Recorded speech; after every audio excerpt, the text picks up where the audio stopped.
बहिनी दुष्ट हृदय दारुण जसी अहिनी।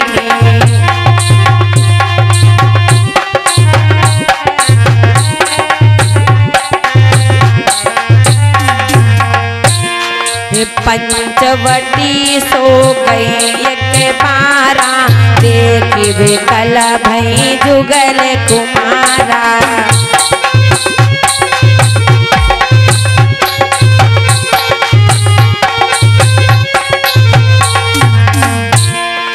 पंचवटी सो गई एक बारा देखी विकल भई जुगल कुमारा।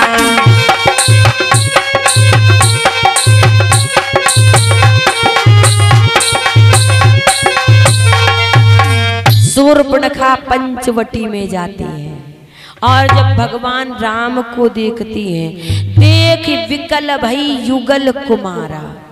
भगवान राम को लक्ष्मण जी को देख करके शूर्पणखा विकल हो गई और फिर क्या करती है, रुचिर रूप धरी प्रभु पहाड़ जाही और बोली वचन बहुत मुस्काई। मैं बार बार कहती हूँ हंसना अच्छा है लेकिन बहुत हंसना अच्छा नहीं है। हंसना अच्छा है परंतु बहुत हंसना अच्छा नहीं है। शूर्पणखा सुंदर रूप बना करके गई है और भगवान राम के सामने बहुत मुस्कुरा करके बहुत हंस करके बात करती है और कहती है कि मम अनुरूप पुरुष जग माही और देखे खोजते हूँ लोक नहीं। मैं तीनों लोकों में खोज करके आई हूँ, मेरे अनुरूप कोई पुरुष नहीं दिखाई दिया। ताते अब लगी रही हूँ कुमारी और मनुमाना कछु तुम्हें निहारी। इसलिए मैं अभी कुमारी हूँ और मनुमाना कछु तुम्हें निहारी। पूर्ण रूप से तुम भी अच्छे नहीं लगे हो मुझे। क्या कह रही, मनुमाना कछु तुम्हें निहारी, पूर्ण रूप से आप भी अच्छे नहीं लगे। और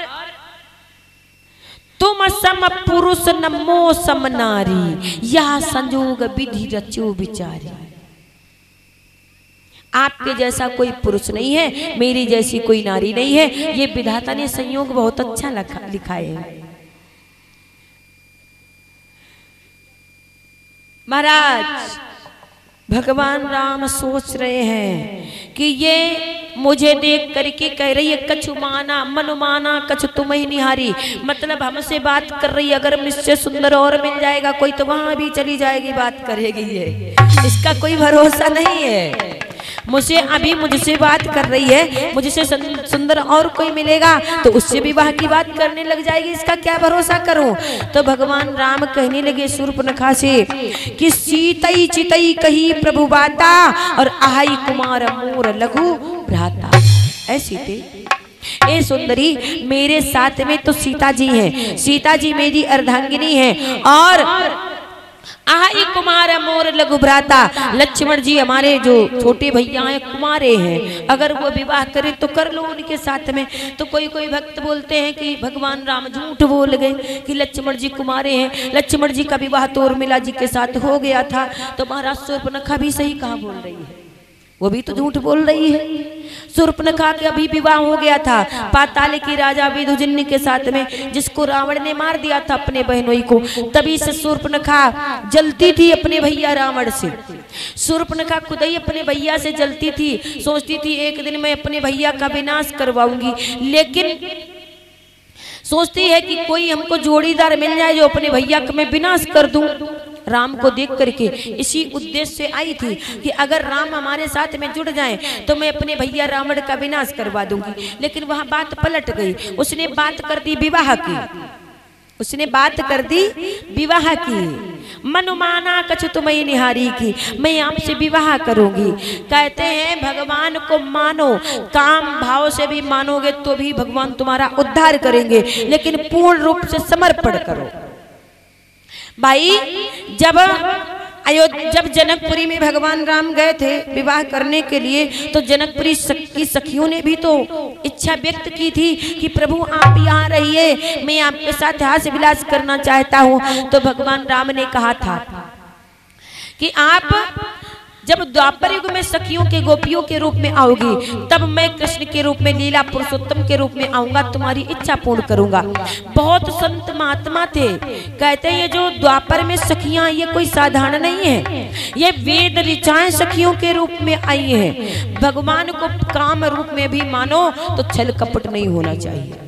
भगवान कहते हैं मोई कपट छल छिद्र न भावा, लेकिन ये शूर्पणखा जो है छल कपट लेकर के गई है, रूप बदल करके गई है। भगवान राम कहते हैं आई कुमार मोर लघु भ्राता, मेरा भैया लक्ष्मण जो है कुमारा है। कहते भगवान झूठ बोले, शूर्पणखा झूठ बोल रही है तो भगवान राम को झूठ बोलने में क्या जाता है। और फिर छोटे भैया को कुमार कह करके बुलाते हैं। भगवान राम छोटे भैया लक्ष्मण को कुमार कह करके बुलाते थे, इसीलिए कहते आई कुमार मोर लघु भ्राता, अगर वो तुमसे विवाह करे तो कर लीजिए। अब वो शूर्पणखा गई है लक्ष्मण जी के पास में, लक्ष्मण जी से इच्छा व्यक्त की कि तुम हमारे साथ विवाह करो। भगवान राम सोचने के बाद